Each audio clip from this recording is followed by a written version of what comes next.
도라이브 테크 수단은 저녁이 있는 삶을 위한 댄디한 화상회의 서비스 구름이 행복창업지원센터 SK서울 캠퍼스와 함께합니다. 후원 문의는 테크수다 페이스북 메신저로 연락 주십시오. 도라이브. 네, 안녕하십니까.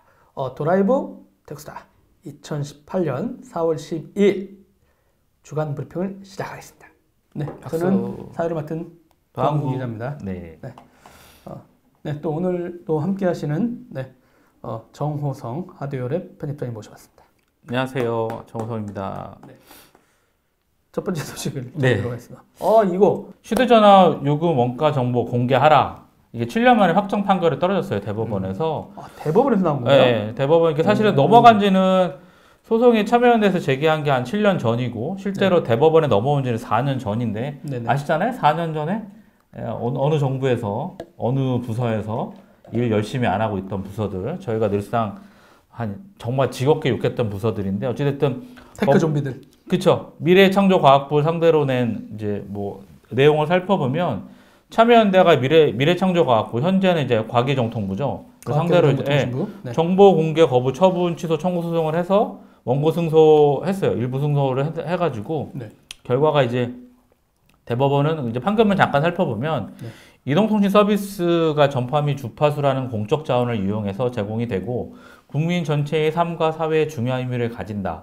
또 양질의 서비스가 공정하고 합리적인 가격에 제공이 돼야 할 필요성 또는 더불어서 공익이 인정된다고 밝혔고요. 그래서 네. 더불어서 국가의 감독과 규제 권한이 적절하게 행사되고 있는지 투명하게 공개돼야 될 필요성이 크다고 판단했다고 적시를 했어요. 그래서 이제 사회주의적 판결 아니죠? 아닙니까? 저희가 얘기를 했잖아요. 사회주의 판결이 아니라 아니요, 전 얘기 안 했습니다. 네, 그러니까 정호성?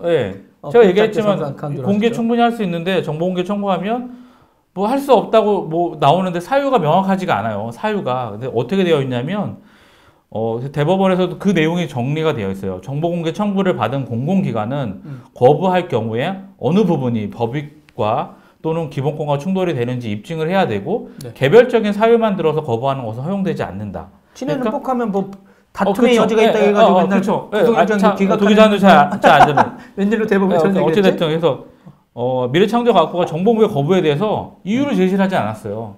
사유가. 네네. 그리고 그럼 이렇게 할 수 있는 거 아니야? 이번에 졌지만 뭐 사유 들어서 반대할게요 이럴 수 있잖아요. 걔네들. 이번엔 어쨌든 까야 되니까 대법원이잖아요. 아니 그래도 그러니까 저 사람들 거 갖고 걔네들 잔머리 그러니까 걸려가지고 잔머리 또 굴릴 수도 있는데 그렇게 되면 요 이유로 거부하겠습니다라고 하면 또 소송 아니야? 또 해야죠. 어찌됐든 계속 걸어야 되니까. 그래서 뭐 이동통신 요금하고 관련해서 총괄 원가 액수만을 공개했거든요. 그러니까 이게 뭐가 문제냐면 근데 되게 웃긴 게 이게 통신요금이 방송통신위원회에서 결정하는 거 아니야? 그렇죠. 방송이 과학기술정통부에서 이거를 소송 미래창조과학부에서 예전에 그렇게 하다가 그때도 방송통신위원회 있었는데 승인으로 인가를 했지만 정보공개 청구는 이쪽으로 들어가야 되는 상황이니까 어찌됐든 결국에는 이제 또 뭐 잔머리를 굴릴 수도 있긴 하겠지만 되게 좀 의미가 있는 판결을 받은 거고 그러니까 이게 뭐냐면은 원가 계산을 그러니까 이통사들이 내놓은 정보를 가지고 그냥 소비자한테 제공을 해주는 거잖아요. 이게 원가다. 이 사람들은 얘기를 하고 있지만 소비자 입장에서 보면 이게 왜 원가냐. 니네 비용은 다 빠진 상태고 지금 재투자 비용도 없고 망 고도화되는 설비들이 예전에 2G를 걷어내고 3G를 넣고 이런 게 아니고 한 셀에서 한 박스에서 다 2G, 3G, 4G까지 다 장비가 지원이 되고 5까지 지원이 되는 상황에서 오펙스나 캐펙스 비용들이 줄어드는 입장에서 이게 원가들이 말이 안 된다 이런 거죠. 그리고 기존에 들어갔던 장비들이 되게 비싼 회사의 장비가 들어갔잖아요. 요즘 저렴해지고 있어요. 그렇죠. 화웨이 가격이 20%밖에 안 되는데 기존에 들어갔던 장비 가격 5분의 1밖에 안 되는데 저는 그 비용을 정말 정확히 따져볼 필요가 있다고 근데 봐요. 이제 실제는 이제 또 정부가 그 5G라든가 우리나라가 주파수도 경매로 넘어섰잖아요. 그렇죠.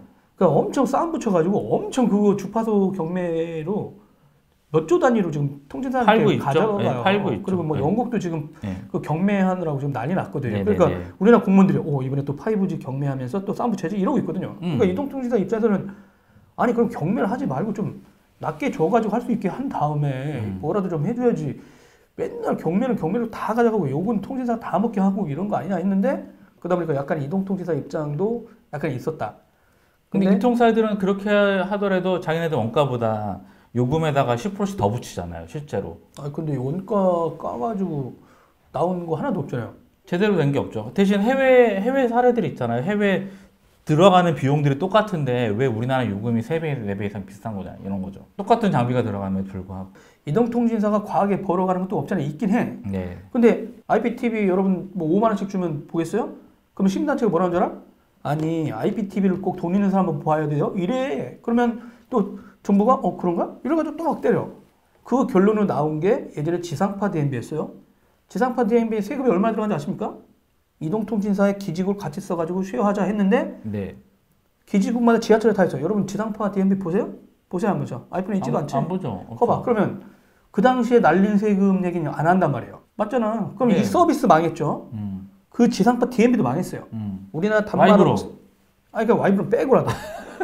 그러면 그 와이브로도 정부가 노무현 때 하자고 한 거 이거 딱 갖고 하면 하고 통신사 덮쳐가지고. 그렇죠. 그게 모든 거에 이동통신사 등친 거야. 삼성 장비 팔아먹으려 했던 거잖아요. 맞아요. 그런데 이제 안 하려고 했는데 KT 이렇게 해가지고 삼성이 와이브로 한 거지 억지로. 그러다 그렇죠. 그 버터 아저씨 승전자를 가서 나중에 네. 지금도 친승장구에 네.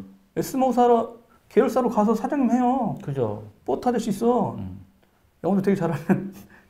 죄송한데 이거 한번 해줘. 근데 약간 그런 이슈도 있어요. 그러니까 일단 근데 저는 이게 원가 공개 되면 원가대로만 받으라고 하면 다 망하는 구조 아니에요? 그건 아니죠. 그러니까 뭐냐면 심정적으로 당연히 사업자들이 마진을 가져가는 건 당연한 거죠. 그 얼마 이상까지 하면 참고 아니면 다 죽일 놈이야 이런 거죠. 제가 볼 때는 그런 논리도 있다는 거 한편으로 원가 공개가 과연 다 정답이냐? 정답은 아닌데, 그러니까 어찌됐든 지금 현재 상황에서는 그런 것들을 개선하지 않으면 이제 되게 많이 실기가 되는 거고, 네. 네, 그런 입장인 거죠. 여튼 이제 그랬더니 과학기술정통부에서 입장문이 나왔네요. 그렇죠. 네, 제가 한번 읽어드릴게요. 네. 해명. 아니 입장이 이렇게 나왔으니까. 네. 과학기술정보통신부는 4월 12일 이동통신 영업 요금 관련 자료에 대한 정보공개 소송의 대법원 최종 판결이 나옴에 따라 국민의 알 권리를 보장하고 이동통신 요금의 투명성 제고를 위해 관련 자료를 공개할 필요가 있다는 법원의 판단을 존중하면서 이번 판결을 통해 공개 대상이 된 이동통신 영업보고서, 네. 이동통신 요금 신고 인가 관련 자료에 대하여 정보공개법 등 관련 법률에서 규정한 절차에 따라 공개할 계획임을 밝혔다.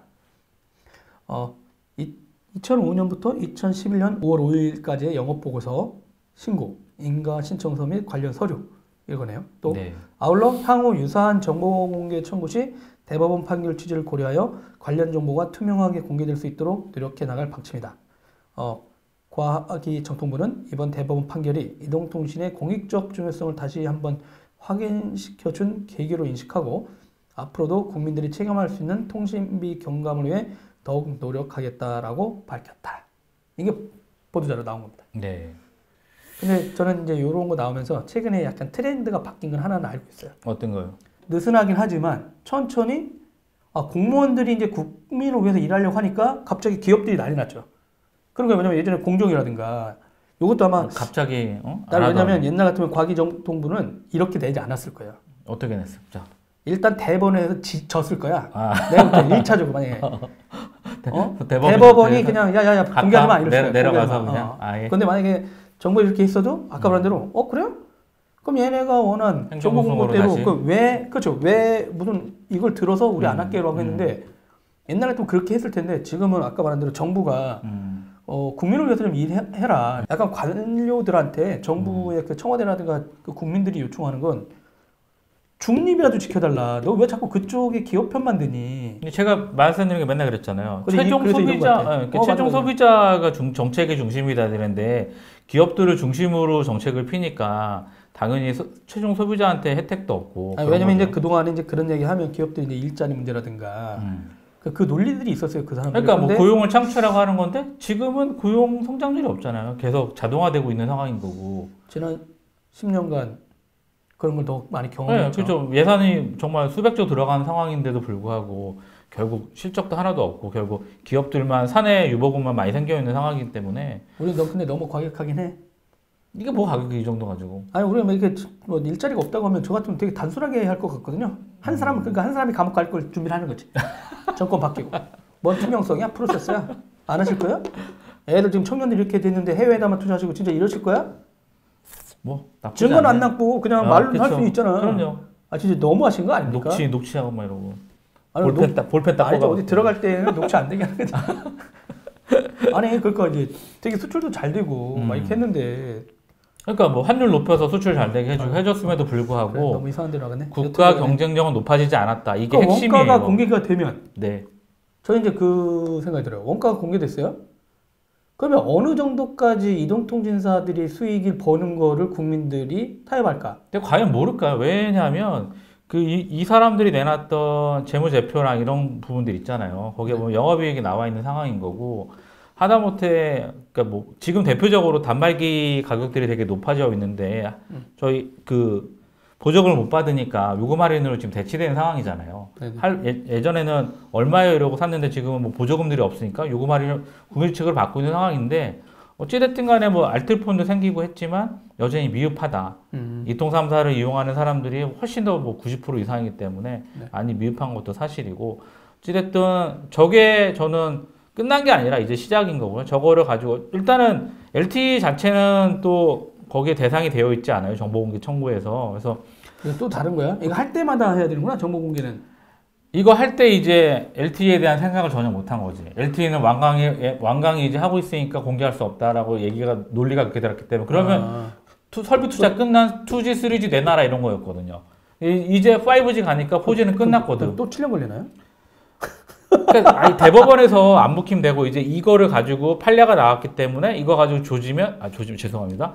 갈구면 좀 얘기를 하면 좀 빨리 서비스를 좀 해주지 않을까 생각이 들어요. 그래서 어찌됐든 좋은 결과를 뽑아냈고 일단 참여연대 고생하셨고 어찌됐든 버스 떠난 거 아니에요? 예?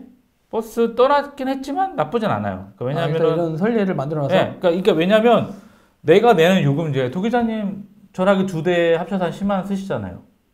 그래도 줄여놨더니 그렇게 됐어요. 그러니까 어찌됐든 2대에 10만 원인데 이게 가정으로 보면 한 4인 가족 규중이면 3, 40만 원이거든요. 엄청난 금액이에요, 사실은. 이통 그 가격을 한번 보시면 주식 그만큼은 먹을 수도 있는 비용인데 이통사 요금에 되게 많이 들어가 있는 상황이라서 가뜩이나 물가 비싼 우리나라에서 더 비싸게 만드는 요인이 있기 때문에. 그다음에 아까 이제 저도 말씀드린 것처럼 그러면 과거인데 그럼 그때에서 토해낼 것도 아닐 거 아니에요? 그렇죠. 그러니까 과거에 토해내란 게 아니라 앞으로 요금제를 지금도 보면은 보편적 요금제 아직 정확히 승인이 안 떨어졌잖아요. 그리고 이통사들도 1년이 문재인 정부 들어선 지 1년 지났음에도 불구하고 여전히 미흡하다, 간보게 하고 있다. 뭐 알뜰폰처럼 알뜰폰 사업자들이 오히려 되게 약간 불법적으로 단말기의 최신형 단말기들이라든가 그런 부분에 보조금을 쓰는 바람에 오히려 알뜰폰 사용자들이 요금제를 포기하고 단말기를 바꿔야 되는데 단말기 값은 내가 100만 원씩 줘야 되니까 그러긴 싫어서 다시 이통삼성으로 넘어가는 상황이기 때문에 이런 부분들은 좀 빨리 공개가 돼서 적절한 수준으로 요금제들이 나오고 차라리 좀 제가 말씀드렸잖아요. 그러니까 최종 소비자가 행복하면 이게 닭의 머리인지 속골인지 상관이 없다라는 거죠. 어떠한 방법으로든 최종 소비자가 행복하면 내가 단말기를 싸게 살 수 있고 최신형 단말기 20만 원에 살 수 있고 요금제를 뭐 3만 원에 써서 무제한 요금제 쓸 수 있고 이통사들이 돈이 남으면 해피한데 그 혜택이 최종 소비자들한테는 가지 않고 이통사들만 계속 넌 단말기 보조금 안 쏠게 그러면 안 쏘고 요금제는 비싼 거 써야 돼. 맞아. 음료 겨자 먹기로 그러면 계속 쓸 수밖에 없는 상황이기 때문에. 단톡법에 무슨 보조금 없어지면 좋아질 거라고 하더니 안 그랬어. 예. 일부 보조금 안 태운다고 그러더라고. 예. 바보가 아니거든요. 그러니까 그 전에 문제 또 뭐냐면 저처럼 저가 요금제 쓰는 사람들, 그러니까 4만 원 이하 요금제 쓰는 사람들한테는 정말 혜택이 하나도 없거든요. 되게 안 좋은 거기 때문에 어찌됐든 간에. 알겠습니다. 예, 저는 1차적으로 이게 나왔고 저는 이제 요 다음에 그 논쟁이 나올 거라고 생각해요. 그러니까 이제 나머지까지 이제 다 낼 거냐 아니면 어느 지점까지 공개가 됐을 때 그럼 수익을 그러면 이동통신사라든가 이걸 정해놓을 거냐 그게 좀 그래서 그러니까 이제 거기에 또 엮여 있는 게 또 단말기 자급제거든요. 자급제. 그러니까 공공 영역의 주파수를 가져갔으니까 니네는 무조건 수익을 몇 %만 맞춰라 이렇게 할 건지 좀 그게 이제 그런 논의도 나오게 되지 않을까요? 뭐 근데 1위 사업자에 대한 요금 구조를 SKT의 거로 이제 승인을 해주는 상황이기 때문에 1위 사업자가 내놓으면 내놓는데 이게 또 뭐 똑같이 얘기하는 공정에서 얘기하면 또 담합이 될 수도 있는 상황인 거고. 그러니까 저 요금제 인가를 폐지할 건지 안 할 건지 자체가 이제 좀 관건이긴 한데 어떻게 될지 좀 지켜봐야 될 것 같아요. 알겠습니다. 두 번째 뉴스는 뭔가요? 카카오 모빌리티 네. 예, 국토부 입장이 나왔어요. 저희가 네네. 야 이거 뭐야 이거 뭐 어떻게 하자는 거야? 그런데 결국 국토부에서 입장을 내놨네요. 네네. 도기자님 얘기해 주시죠. 잘 몰라요. 그러니까 사실 카카오 모빌리티에서 윗돈 주면 카카오톡 그러니까 안 잡힌다. 그래서 카카오 서비스하는 입장에서는 안 잡힌다. 도대체 진짜 저희 그때 밤에 술 먹고 겨울에 갈 때도 200 몇 골을 다 콜을 거절 당하고 정말 근데 그때 이제 나왔는데요. 30분 동안 걸어갔는데 너무 수요하고 공급이 비대칭. 비대칭이에요. 근데 이걸 그렇다고 공급을 늘리려면 이미 아마 여러분 들으셨을지 모르지만 서울이나 이런 데가 택시가 되게 많아요. 그러니까 이제 원래는 특정 시간대에 없는 거잖아요. 그렇죠. 네, 특정 그 시간대에 서비스 이용하는 사람도 엄청 많은 거죠. 왜냐면 서울 경기 같이 살고 있는 분들이 많으니까. 그렇죠. 근데 그때 이제 움직일 수 있는 차량은 한정돼 있고 그러다 보니까 카카오톡이 이제 1년 넘게 이런 카카오톡 서비스를 하다 보니까 데이터를 알고 그러다 보니까 그러면 그리고 이제 또 하나는 그 당시에 목적지가 쓰이다 보니까 그냥 쌩까고 있었잖아요. 뒤에 그렇죠. 있어가지고 자기 목적지 히든으로. 근데 지금 이제 목적지 안 하는 와중에 근데 그때 2,000원 내지 3,000원 이런 얘기 했었거든요. 그렇게 콜비. 예 그리고 그 전에 이제 카카오 블랙 같은 게 약간 그런 게 있었어요. 저 한번 써본 적 있거든요. 제가 저 종로 3가에서 술 먹고 집까지. 빨리 가자고 했는데 애들이 갑자기 몰려들다가 1시 반인가? 다른 사람들 행복하게 가더라고요. 뭐 그때는 카카오 블랙이 있으니라고 딱 했더니 한 대도 없어. 이 그 차가 없을 때죠. 가격이 2배인가 3배 뛰어요. 카카오 블랙은 그게 가능해. 그쵸. 자기가 그냥 나 4만 원 이렇게 부르면 오케이 콜. 근데 진짜 새벽 2시간? 그 눈이 안 나왔어. 4만 원 부르셨어요? 여기까지 불렀어. 집에 잠은 집에 가서 자. 잠은. 서울에서 딱 했는데 나중에 이 아저씨가 왔어요. 봤더니 되게 멀리서 한강다리 건너와. 근데 4만 원 충분히 가치가 있지. 이 양반 아니야 아차했다고 하더라고. 네. 자기 여기 오고 싶지 않았는데 근데 이게 요런 때는 그거 안 받으면 페널티 또 물잖아요. 페널티가 물거든. 그 시간에 자기가 그 끝에 있었던 거야. 다른 그치. 그러다가 뭐 이런저런 얘기했었는데 여튼 이제 그런 문제를 이제 해결하려고 그러니까 2,000원 부를 거냐 3,000원 부를 거냐 해서 그 서비스 한다고 했어요. 근데 그거 갖고 실제 그 당시에 간담회 했을 때도 이게 다 국토부나 서울시하고 다 된 거냐라고 했는데 긴밀히 협력하고 있고 우리 대화하고 있다 막 이렇게 있었거든요. 그리고 실제는 그 때가 이 정보를 조금 미리 발표하면 되잖아요. 아니 여기가 서비스 할 때쯤 쭉 발표해. 그것도 되게 웃긴 거야. 그러니까 여기는 카카오톡은 우리 드디어 이제 이거 호출 서비스 시작합니다. 이거 뭐 4월 6일 날 이렇게 툭 던졌는데 갑자기 국토부에서 거의 그때쯤 내놨잖아요. 협의 안 된다. 협의 안 되고 있는 상황인데. 너무 웃기지. 뻔히 이 사람들은 언제 서비스 한다고 민간 사업자가 얘기했는데 기자간담회도 다 했고 그러면 빨리빨리 땡겨가지고 입장을 발표해. 그날 한달 안 되겠는데? 이러면 아니 이 관료들이 대통령이나 누구만 바뀌었지 하는 짓들은 똑같아. 그러니까 민간업체가 뭔가 잘못했다. 그럼 선제적으로 대응해가지고 이렇게 개설해서 언제 서비스 해라 이렇게 알려주면 되잖아요. 계속 얘기하고 있는 와중에 잘 뿌리고. 아니 그러니까 이게 뭐가 어떻게 될지 모르니까 그냥 가만히 있다가 이게 뭐 여론조사를 하는지 안 하는지 모르겠는데 눈치 보고 있다가 이거 받는다고 하면 사람들이 욕할까? 막 이러고 있다가 보고 있다가 당일날 얘기해. 서비스. 그 민간기업은 당일날 입장도 얘기하고 그 전에도 얘기하면서 간담회까지 나올 정도면 정부랑 얘기 안 했겠냐고요. 물밑으로 이런 서비스 할 겁니다라고 계속 해왔다고 그랬어요. 안 돼 이랬겠지. 그러면 진작에 그러면 이런 우려 사항이 있다라고 미리미리 얘기해가지고 하든가. 근데 당일날 1,000원까지만 막 이런 식으로 가이드를 주니까 이쪽도 이제. 근데 이거 되게 웃기죠. 이게 환승은 아니고 그 택시 요금을 올린 건 아닌데 올려진 것 같은 거잖아요. 이 택시가 일반 어떤 그 우버나 이런 것처럼 개인 사업자들의 어떤 그런 것보다는 공공성은 공공 서비스 중에 하나로 인정하고 있는 거죠. 공공성은 하여간 어찌 됐든 간에 공공성이 답보가 됐나. 그래서 이제 상한을 좀 두는 것 같아요. 그래서 뭐 지금 콜택시들 그 콜비 비용이 서울시는 2,000원이고 지방은 1,000원이래요. 그렇게 공공성 따질 거면 그 산학금이라든가 택시기사분들 맨날 그 월급제 얘기도 잘 안 하고 그 선택이라고 내비두고 버스도 그죠? 그렇잖아요. 어떤 데 보면 공무원들은 자기한테 유리할 때는 공공성 내세우고 내가 하면 불리하면 부득이 의논하세요. 남이 하면 불륜이고 내놓으란 불륜이고. 좀 이상해요. 네. 아니 나는 이제 그 우버 같은 거 별로 좋아하지 않아요 요즘은. 왜요? 아니 그 글로벌하게 말이죠. 저 그때도 얘기 안 했나? 미국식으로 연결해가지고 고용을 제대로 창출하는 것도 아니고 세금 이슈도 있어요. 그러니까 미국만의 그 행보가 절대 선인 것처럼 우리나라 테크하는 사람들이 갑자기 생각해요. 기존 생태계도 있어. 그럼 이 사람들 파괴시킬 거냐? 논의할 거죠, 논의. 그렇죠. 저런 계속 비즈니스에 나왔는데, 근데 대화를 해야 되는 저걸 상황이에요. 받아들이지 않으면 구악들이다 이런 태도도 있는 사람들이 있어요. 적폐세력이다. 근데 진짜 어떻게 보면 유럽 보세요. 다 우버 퇴출당해요. 왜냐하면 사회 생태계 흔들리고 자동차 관련된 그 택시라든가 사회가 그 사람이 고용돼야 돼. 보험 내야 돼. 노조. 그래서 사회에다 세금 내야 돼. 근데 우버가 그렇게 하냐? 그럼 너네 단순 연결 서비스? 야, 근데 우리나라한테는 안 되겠다. 근데 우리나라는 그런 얘기 나오면 저기 분명히 있죠. 당연히 그동안 관이라든가 누가 과도한 민간 택시업체의 몇몇만 몰아주거나 그 사람들의 문제에 대해 해결하지 않은 큰 그렇죠. 문제가 있어요. 네. 근데 미국에서 들은 서비스는 다 무조건 선. 기존인 건 이런 건 아니다. 근데 물론 이제 이번 거는 좀 다를 수 있죠. 그러니까 그런 측면에서. 근데 이 사람들도 카카오도 오죽하면 그 우버 스타일은 아니에요. 계속 그렇죠. 택시들이 선택할 수 있는 옵션을 계속 주고 있는 거죠. 저는 우버랑 드라이버가 우선이죠. 드라이버. 왜냐하면 우버처럼 해서 한국은 도저히 안 된다는 걸 알 거예요. 그 문제라든가 이게 그 워낙 지역별이든 그렇거든.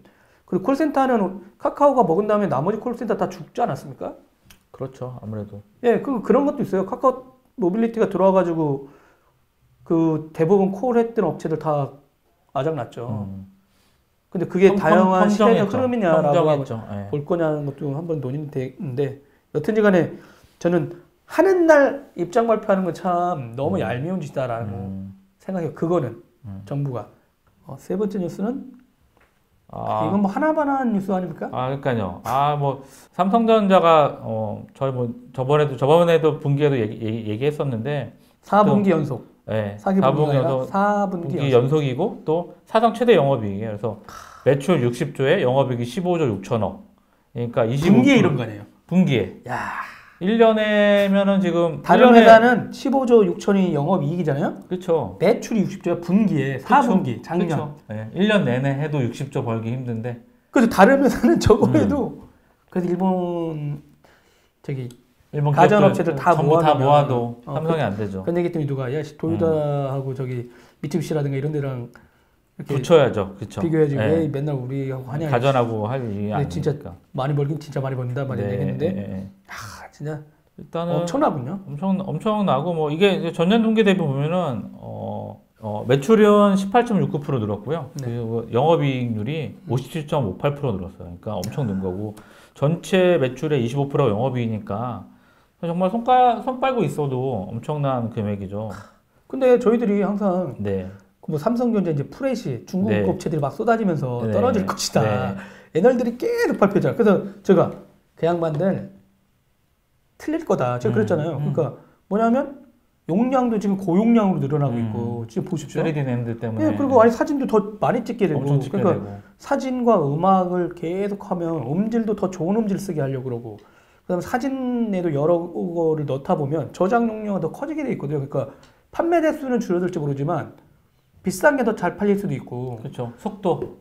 그리고 중국 업체들이 이제 다 한다고 하지만 내 소중한 데이터를 검증되지 않은 싼 거 아니면 저렴한 거에 했다가 날릴 수 있으니까 그게 쉽지는 않을 거다라고 했는데 뭐 여의도 애널들은 이거 막 쏟아지면 예전에 미국 애널이 써가지고 삼성전자 하루아침에 그냥 사라진 적 있잖아요. 주가 폭락한 적 있죠. 그 시기는 뭐 하나 몰라. 손 빨고 있겠지. 그러니까 있겠지. 몇 년 후에 뭐 되면 뭐 삼성전자 나가 이거 그런 무슨 모건스탠이었나 그러지 않았나? 저번에 어디 보고서였는데 그거 얘기해가지고 뭐 3년 후에 삼성전자 뭐 반토막 이런 얘기했다가 그냥 몇 조가 사라졌잖아요. 공매도 한 게 아닌가 싶어요.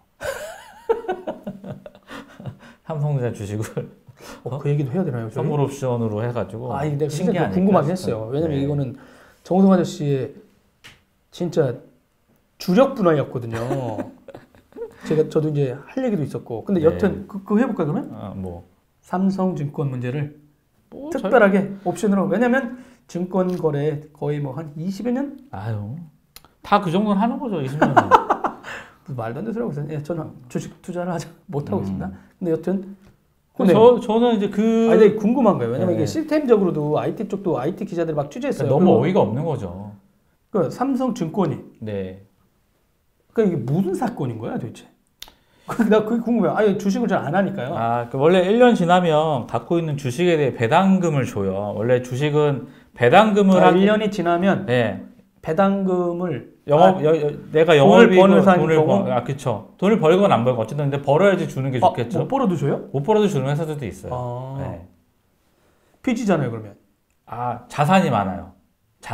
자체 자산이 많아요. 자산이 벌은 많은데 돈도 있고 자산 가치가 높아지기 때문에 주는데 어찌됐든 간에 있어야지 주는 게 기본인데 기본적으로 우리나라는 단기 시세 차익을 보는 게 많아요. 왜냐하면 쌀 때 사서 비싸게 파는 거가 지금 삼성전자 주가가 35,000원 정도 되거든요. 근데 그게 3만 원이요? 300 아니에요? 35,000원. 삼성전자가요? 아니 삼성전자 말고 삼성증권. 그러니까 큰일 날 소리 없어. 죄송합니다. 그럴 수도 있죠. 알아들으세요. 네? 그래서 원래는 1,000원이 들어와야 되는 상황인데 1,000주가 들어온 거예요. 그러면 1,000주면 3,000원. 회사가 1년간 했으니까 직원들이라든가 그렇죠. 주주들한테 네네. 여러분 배당하겠습니다. 그래서 1,000원입니다. 한 주당 얼마? 네, 한 주당 이제 35,000원에 1,000원이 들어와야 되는데 그게 1,000원이 들어온 게 1,000주가 들어온 거죠. 35,000원에 1,000주면 얼마였어요?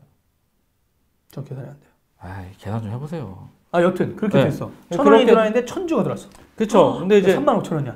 엄청 부자네. 사실은 잘못된 거죠. 왜냐면은 도기자님 그냥 있는데 내 통장에 빵원이 1,000원 있는 거에 여기에 350억이 들어왔다 생각을 해보면 바로 팔로 날리잖아. 빼가지고. 근데 출금한 데가 걸리죠. 이게 바로 빼고 출금한 데가 걸려요. 은행마다 지금 그 은행 연합해서 하는 출금한 데도 있고 주식은 일단 팔아야 되잖아요. 네네. 근데 얘들이 바보같이 회사에서 경고를 하면도 불구하고 다 팔았어요. 근데 문제 뭐냐면 이 삼성증권의 이 직원들의 도덕성인 거죠. 한 20명이라고 얘기를 하는데 거기에 수석 애널리스트도 있고 뭐 팀장도 있고 뭐 거기 나왔던 사건 보고서 이렇게 잠깐 보면은 팔리는지 한번 팔아봤다 뭐 이런 사람도 있고 근데 이분들이 어쨌든 다 대기발령이고 회사는 잘릴 것 같은데 그게 잘리는 이슈예요? 잘린 이슈죠. 왜요? 자기한테 회사가 말이 좋나 보다고 팔 수 있지 뭐. 그건 상식 내가 만약에 그냥 도기자가 다른 직종에 있으면 이해가 가는데 난 내가 증권사에 근무하고 있는데 그 시스템을 다 아는데 그리고 그날 들어온다고 다 공지가 되어 있는 상황인데 그거를 그래 한 몇만 원 들어갔나? 몇십만 원 들어갔나 생각하는데 그렇게 들어왔으니까 근데 문제가 뭐냐면 팔았지만 그게 돈이 바로 들어오지 않아요. 예수금으로 잡혔기 때문에 이틀 있다 들어오거든. 현금으로 출금을 해도. 보통 주식 투자하면? 그렇죠. 바로 안 빠져요. 오늘 내가 주식 팔면 이틀 정도 있다가 다음날 통장에. 왜 그렇게 하는 거예요? 작전 세력들 막으려고? 그게 아니라 증권예탁원에서 장이 끝나면 맞춰야 될 거 아니에요. 사고 판 거 매도 이런 거. 실시간으로 되는 게 아니었어요? 실시간으로 되는데 되긴 하는데 또 끝나고 검증 작업을 해야 되니까 어쨌든 좀 어이없는 실수긴 한데 그러니까 그런 시스템 그러니까 결제 라인도 그거 몰랐다. 그건 말이 안 되는 상황인 거고. 그러니까 정말 여기에다가 그래서 이제 연기금들이 돈을 빼는 거죠. 왜 얘들한테 이런 시스템을 쓰고 있는데 우리가 연기금을 수백 현금하고 지금 뭐 난리 났던데? 다 뺐죠. 떨어지니까 팔았다가? 수수료. 근데 그건 이제 삼성증권에서 우리가 보상해 주겠다고 하는데 문제 뭐냐면 그 1,000억 주 되는 금액인데, 그러니까 12조 정도 되는 금액인데 말이 안 되는 거죠. 삼성증권의 자본금도 넘어가는 금액이고. 왜냐면 그게 이제 단순히 직원이 이렇게 1,000주 준 걸로 끝나는 게 아니라 보니까 시스템을 다 승인했대요. 그 라인이 보고 라인들이. 그러니까 이게 개인의 한 직원의 실수라고 볼 수 있냐는 거지. 말이 안 되는 거죠. 그 시스템에서 그러니까 어느 실무팀이 넣었으면 그 위에 있는 전결 해가지고 보고가 되는 시스템이잖아요. 근데 그 사람들도 다 그거 거부를 안 누른 거 아니잖아요, 아무도. 그 전에 외국 시스템은 노티가 떠요. 노티가 뜬다고. 이 저체 자체적으로 이게 잘못됐다고 노티가 뜨죠. 그렇지. 주식 워닝, 주가가 다른데 이거 주식 말이 발행수가 다른데 뭐냐 이렇게 워닝이 떠가지고 본인이 다시 면할 텐데 그런 시스템 안 내기 자체가 되게 웃긴 거고 뭐 들리는 얘기에는 10년 전 시스템 그대로 쓰고 있다고 얘기를 하는데 그 시스템 개발한 데가 아니에요. 거기 아니더라고요. 딴 데예요. 딴 데 나오더라고요. 제가 이렇게 페이스북에 올렸더니 SDS인 줄 알고 했더니 거기는 아니고 삼성증권은 자체적으로 다른 데 했다. 이래가지고 아마 근데 진짜 이거 어떻게 보면 신뢰성 완전히 그렇죠. 이래도 됐구나 우리나라 금융 인프라가 막 이렇게 하니까 난리가 난 거죠.